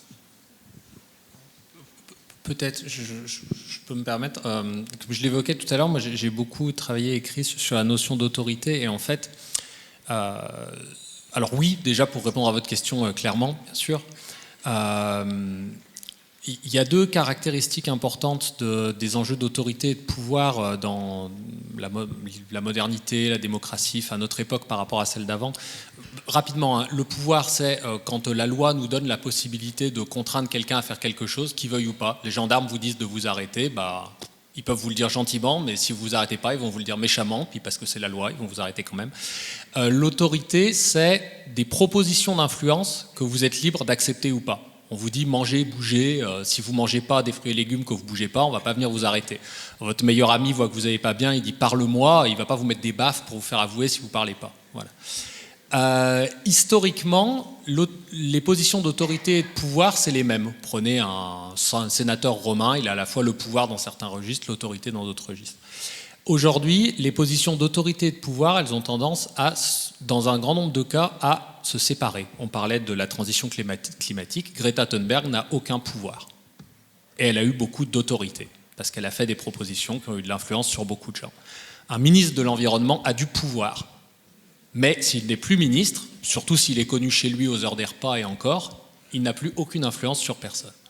Voilà. Donc, la manière de chefer, quand on peut chefer comme si on n'avait pas de pouvoir, qu'on n'a jamais besoin d'utiliser son pouvoir, qu'on n'a jamais besoin de faire flasher le radar ou d'arrêter les gens de flanc, forcément on travaille dans un cadre beaucoup plus agréable. Un exemple typique, c'est le bénévolat associatif. Vous managez des gens de l'associatif, vous n'allez pas virer des bénévoles a priori. Donc soit ils font de gré, soit ils ne font pas, puisqu'il n'y a pas l'option qu'ils fassent de force. Faire toujours de gré, même si la personne a le pouvoir de nous faire de force, mais qu'elle ne s'en sert pas, ça change absolument tout dans la manière de travailler. Voilà. Donc pour moi, c'est un des éléments de réponse. Oui. Alors, je tente une réponse, mais qui vaut pour le contexte de l'enseignement public. Et je sais que le cadre d'exercice de la direction d'établissement et donc la manière de chefer est très différente dans l'enseignement privé. Mais pour pouvoir chefer, y compris de cette manière-là, il y a aussi un contexte structurel ou non. Par exemple, c'est beaucoup plus facile pour un personnel de direction de chefer de cette manière-là et d'être pilote pédagogique de son établissement quand il y a des marges d'autonomie. Par exemple, quand par le passé, il y avait plus d'heures dans la dotation horaire globale qu'il n'en fallait pour répondre à toutes les obligations dans le Code de l'éducation en matière d'horaire réglementaire des disciplines. Parce que du coup, ça permet de donner un débouché à des projets, ça permet de répondre à la question de on a des élèves qui ont des difficultés sur tel sujet, qu'est-ce qu'on peut mettre en place autrement que par Gabriel Attal qui nous annonce qu'il faut des groupes de niveau et que dans les premières questions des journalistes, on me parle du groupe des mauvais. Je dis, vous voyez, c'est déjà le problème est là, c'est que ça vous amène à parler du groupe des mauvais. La difficulté, c'est aussi qu'est-ce que le ministère attend de ses cadres. Moi, je me souviens, quand j'étais militante dans l'Académie de Créteil, d'avoir eu un jour le coup de fil d'une de nos adhérentes chef d'établissement qui nous racontait qu'elle en avait ras-le-bol de recevoir des coups de fil du rectorat lui disant « Mais qu'est-ce que vous faites dans votre établissement ? Pourquoi votre salle des profs n'est pas en grève alors que vous devez mettre en place la réforme du lycée quand même ?» Et donc, elle répond « Non, mais on y travaille, mais justement, je fais des réunions, on travaille à voir comment on va mettre en place l'accompagnement personnalisé. » Mais comment ça se fait qu'ils ne sont pas en grève ? Parce qu'on discute. Donc en fait, le rectorat interprétait l'absence de grève dans son établissement par le fait qu'elle ne faisait pas son travail de chef. Donc ça en dit très long. La même période, mon inspecteur de sciences économiques et sociales était aussi complètement tourneboulé parce que on lui reprochait d'être trop proche des enseignants. Moi, je dois reconnaître que c'est un inspecteur qui avait analysé qu'une des collègues dans l'établissement, arrivée à la quarantaine, comme beaucoup de nos collègues, était plus trop bien au travail et que la solution, c'était pas de lui dire qu'elle faisait mal son travail, parce que globalement, elle le faisait bien, mais elle avait du mal avec la relation avec les adolescents. Mais il lui a proposé de s'engager, mais là, il y avait rémunération, dans la conception des sujets de bac, et donc en fait de la sortir davantage de la situation d'enseignement, de la remettre dans un groupe de pairs enseignants avec reconnaissance institutionnelle pour la remettre en dynamique, et ça a marché. Donc évidemment, ce n'était pas sur le mode de la sanction, donc il y a des gens qui cheffent bien, à mon sens, mais ils n'ont pas toujours le soutien de leur chefferie à eux. Et si je peux me permettre en 30 secondes, le truc c'est que cheffer comme ça oblige d'accepter en tant que chef de passer d'une double posture de commandement. 1, on donne des ordres, et 2, on passe une commande très précise sur ce qu'on veut obtenir à la fin, et on détaille effectivement jusqu'au moindre bouton de guêtre, à une posture de service. Moi je dis toujours, pour moi la manière de cheffer qui marche, c'est je suis là pour vous apporter, pour vous éviter plus d'ennuis que je vais vous en créer, en attendant que vous ayez plus besoin que moi, et tant qu'ils sont sur moi, ils ne sont pas sur vous. Voilà. En général, les gens disent pas non. Voilà. Et si j'ai à cheffer, je cheffe comme ça. Voilà.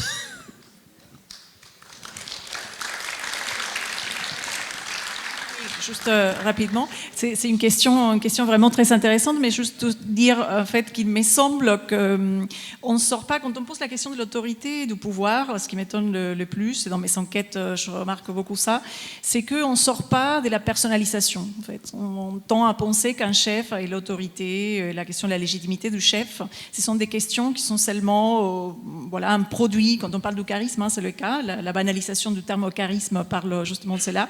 Un chef, ce serait quelqu'un qui porterait en soi du charisme. Et il me semble qu'un premier élément qu'il faudrait faire en fait, pour que ce soit vraiment une piste et un levier d'action pour tous, c'est rompre avec cette façon de concevoir l'autorité, puisque l'autorité, c'est avant tout une relation sociale. Donc il faut considérer l'autorité dans le cadre, alors ça a été dit dans un contexte, évidemment, un contexte qui est historique, qui est caractérisé par voilà, des formes de pratiquer l'autorité qui peuvent varier entre les institutions, et c'est la preuve, entre un établissement privé et un établissement public, c'est peut-être pas la même chose. Historiquement, si on pense par exemple aux établissements privés, comme on parlait tout à l'heure, catholiques, c'est aussi une façon particulière d'exercer l'autorité qui est historiquement caractérisée. Et puis il faut surtout voir donc historiquement dans quel contexte ça s'ancre, et puis la relation, c'est-à-dire que comment cette autorité-là, elle est construite, elle est perçue, elle est critiquée ou pas, elle est suivie ou pas, etc. Donc tout ça ne dépend pas de la personne, en fait, de la personne qui exerce l'autorité. Ce qui m'est arrivé à moi, pour raconter juste un exemple, à plusieurs reprises dans les cadres des institutions où j'ai travaillé, c'est d'avoir parfois affaire, et c'est le cas aussi des collègues, j'en ai beaucoup parlé de ces questions-là, affaire avec des managers, dans le cas du privé, ou de chefs, tout simplement, qui n'arrivaient pas à prendre de décision, en fait. Donc ça, c'est un gros problème. Il il peut s'agir des personnes justement qui veulent bien faire, c'est-à-dire qu'ils veulent, par exemple, dialoguer, donc se mettre en relation justement avec les personnes dont ils sont censés être l'autorité, mais en revanche, sans justement, sans prendre de décision. Ça, c'est un gros problème justement pour porter un certain nombre de projets.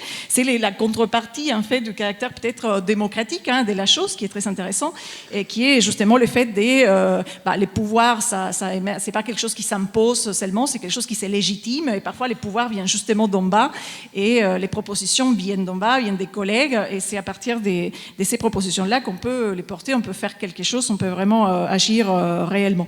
Voilà. Merci. Oui, sur cette histoire de chefferie, là, moi je crois aussi que ça dit quelque chose aussi des rapports humains. C'est-à-dire que même dans les associations, il y a souvent beaucoup de souffrance au travail, alors qu'il n'y a pas d'enjeu, alors qu'il n'y a pas même de rapport d'argent parfois, c'est encore présent.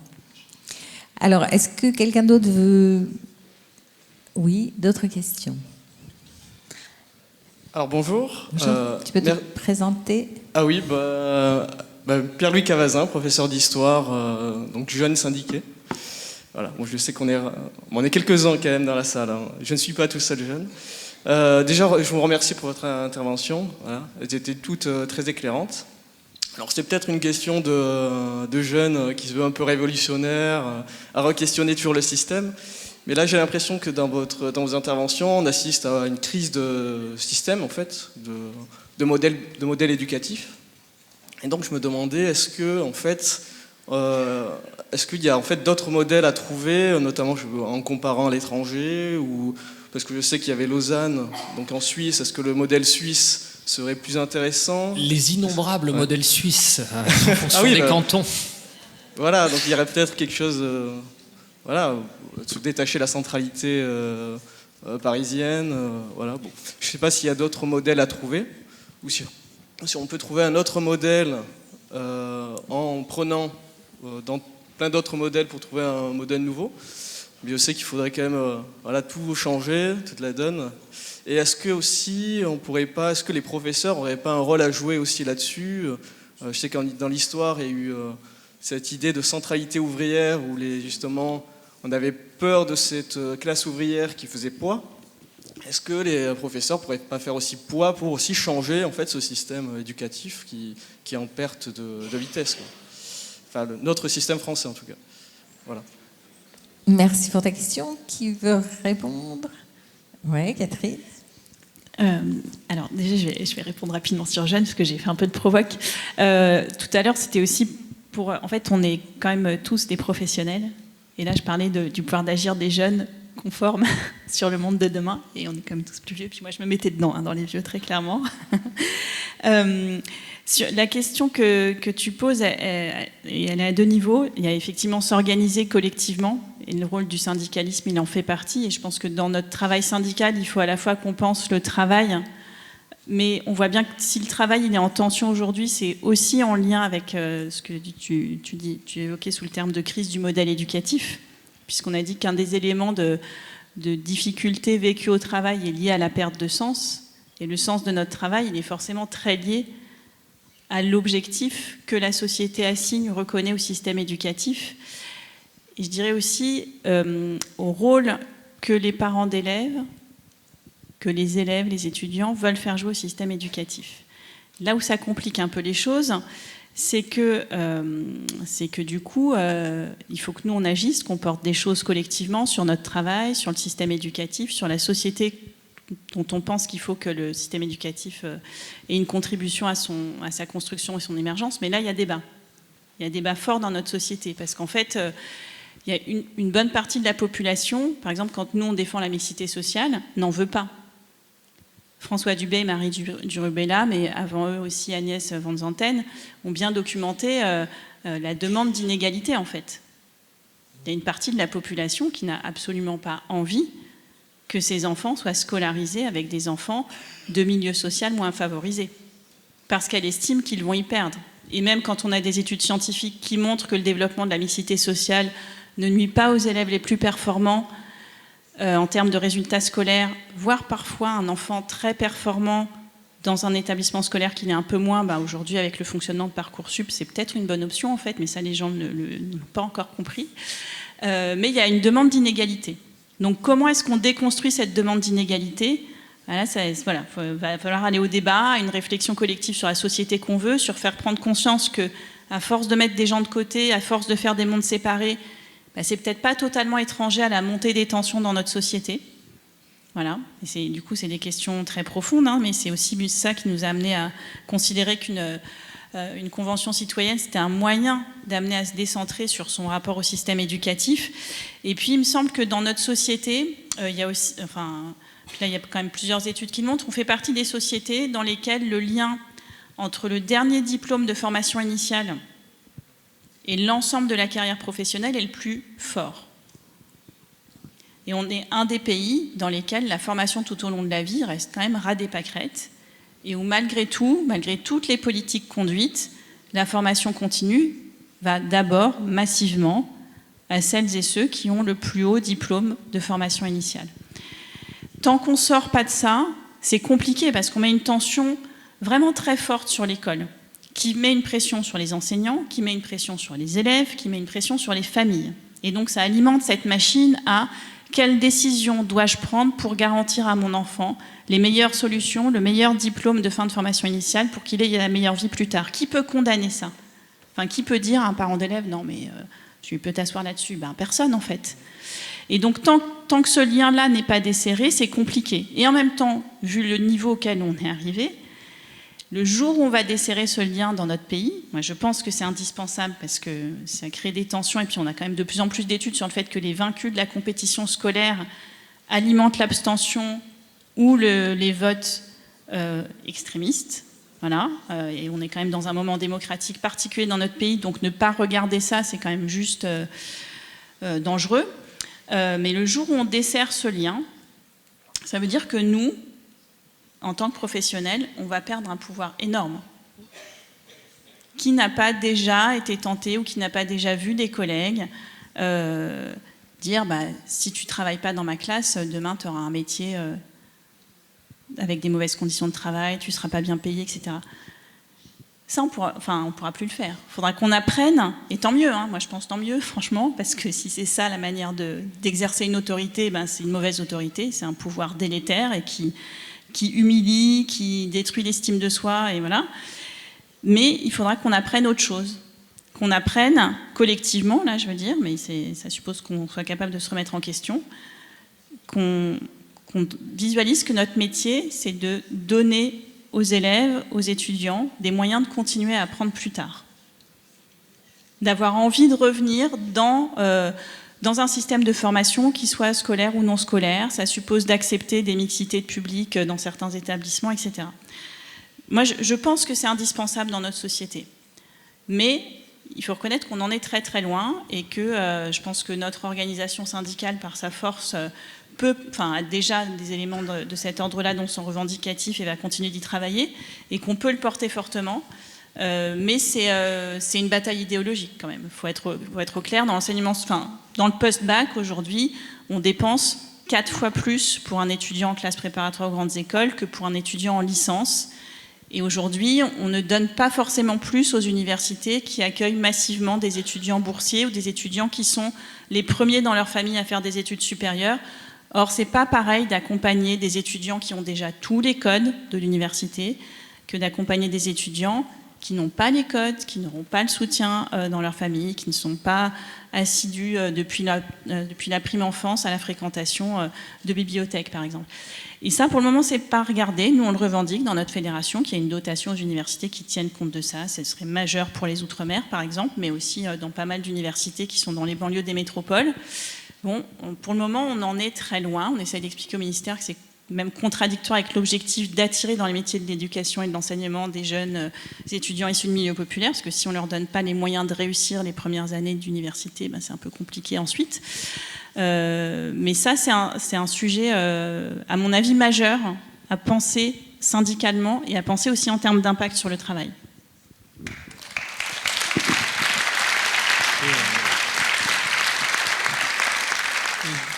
si je peux rebondir sur la même question.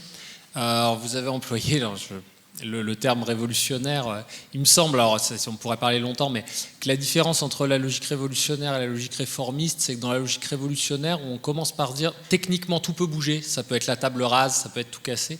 Dans la logique réformiste, on commence par se dire quelles sont les choses sur lesquelles on n'est vraiment pas prêt à négocier.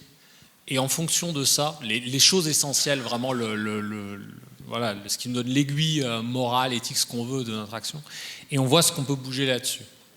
Moi, quand j'essaie de raisonner sur ça, et en particulier quand j'essaie de m'intéresser aux recherches à des systèmes qui peuvent exister dans d'autres pays, je dis au fond, qu'est-ce qui est vraiment important ?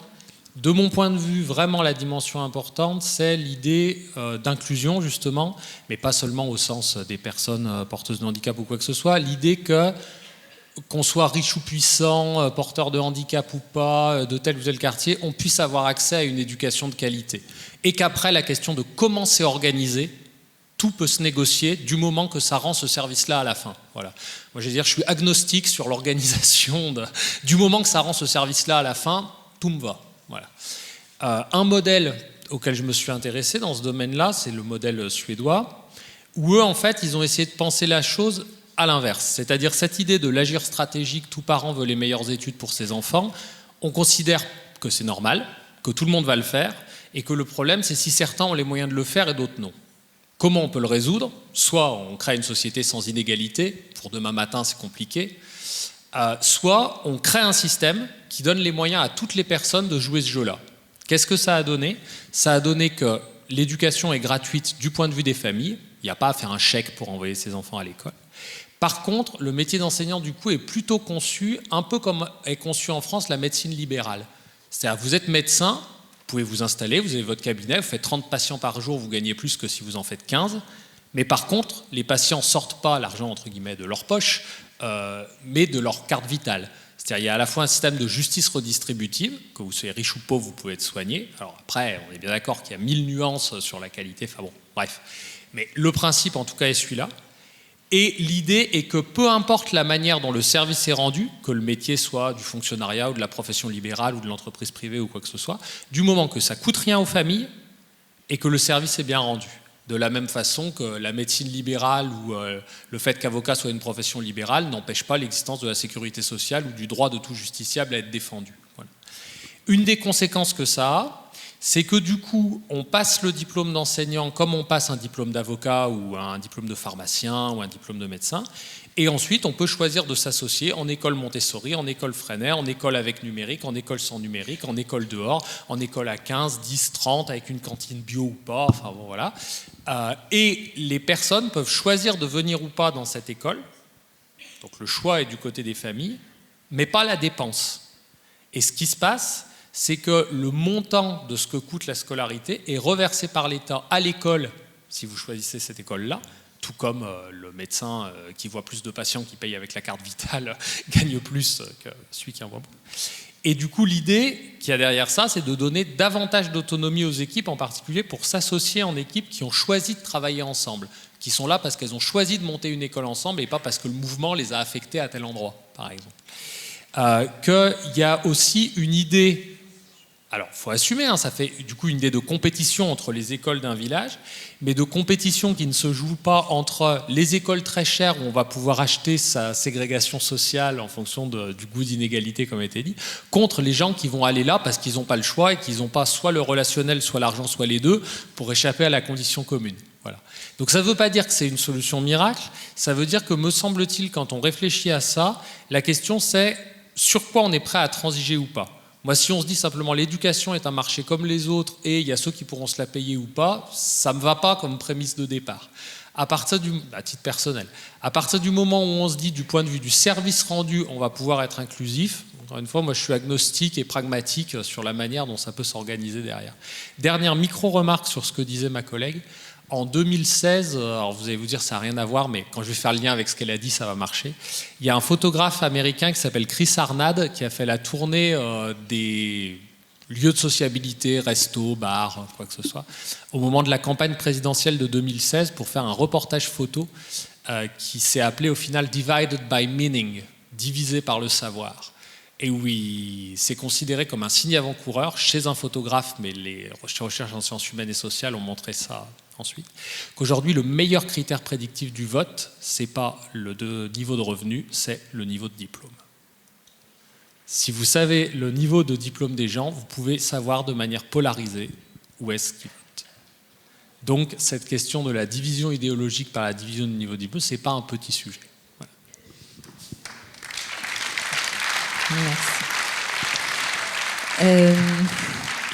Merci.